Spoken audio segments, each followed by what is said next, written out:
Hi everyone. This video comes to you from the mother of a 14-year-old boy. This video basically will talk about 4 or 5 methods in which you can speak to your growing teenager.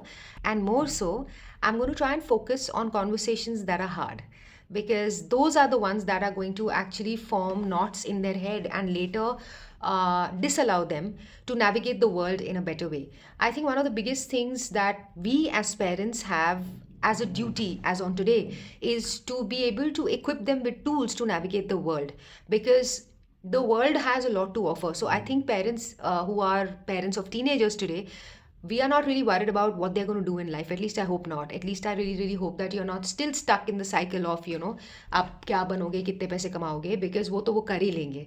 I think the point is about how they are going to view themselves in the world, view others, and what will be their level of respect for themselves and the citizens or people of the world that they're going to interact with. So I think the first tip will be gentle.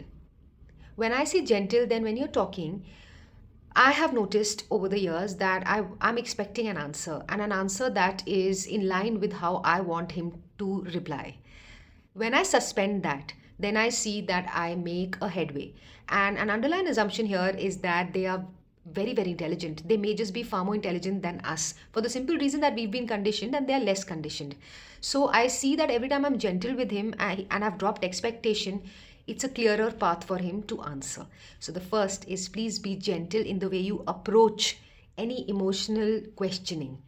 Number two, we are going to go through a lot of emotional disturbances in our lives as adults. Some of us might go through a large number of life changing events.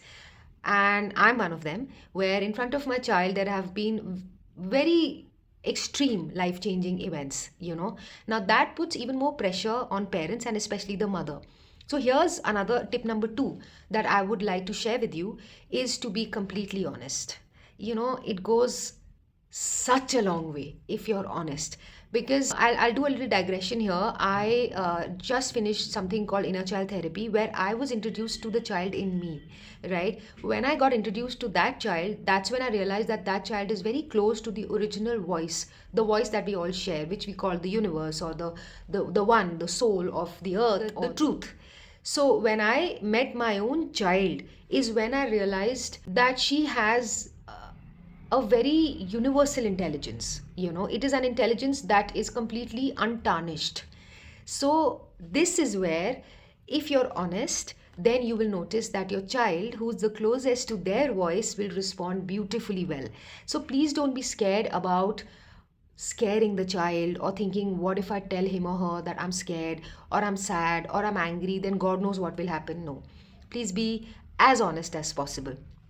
Number three, this is a fun one. Okay, now especially for teenagers, look, they have areas where they'll be open to talk, and we as adults want them to talk when we want them to. At least I tend to do that. I'll push my way through, like abhi baat karo. That's not fair. That's not fair. But still, nevertheless, sometimes some life events are happening where you really need to be in touch with how they're feeling. So what do you do? So instead of waiting for days, what I do is, every time that he comes back from playing, which is high endorphin level.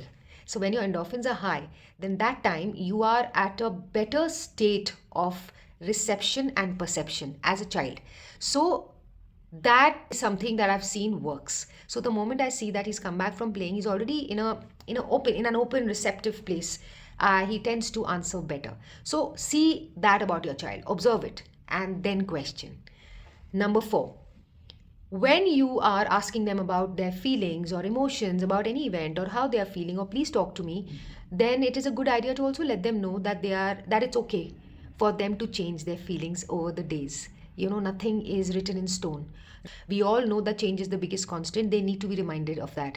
So please tell them that, look, you may be feeling this today, you can be feeling something else tomorrow. I'm not going to hold you for that. Just be honest with me right now. And I think number five is just to be very loving with them and non-judgmental.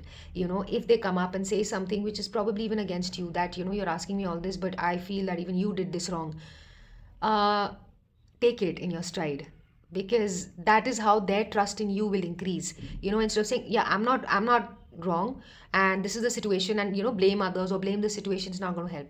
because then they'll again go back into their cocoon, right? So you need to say, okay, I even if it's not true, but don't immediately get down to being defensive. I think it's a good idea to say, okay, I didn't know you felt that way. Then give it a pause, actually go back and think, why would the child say that? Then again apply the 4 tips that I just mentioned and ask again, that is this why you think? And the question why, this is a like a supplementary tip. The question why is going to really help. So every time they say something, say, okay, and why would you say that? And then if that happens, then why would you say that? Get down to the T. You will find your answers very easily. So yeah, happy parenting everybody, and hope that this helps somebody out there. Cheers. Bye.